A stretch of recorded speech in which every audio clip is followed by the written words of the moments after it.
Hello, my name is Kiki. I'm from class 1-8. Here, I will explain how to install the joox application on a PC or laptop. First, search for the joox application on Google. After entering the joox website, click Dapatkan joox di desktop. Will appear at the bottom indicating the application is being downloaded.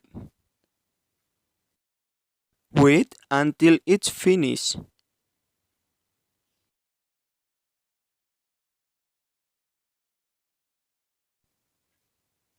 After the download is complete, continue to install the application. Click Install and wait until it's finished.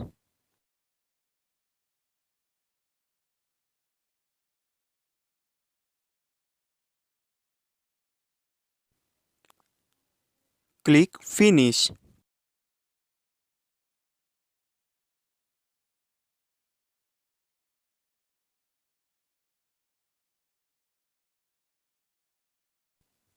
After the joox display appears, please enter the account you already have. If not, then please register. Please enjoy the music listener application happily. That's it from me. More or less, I'm sorry. Thank you.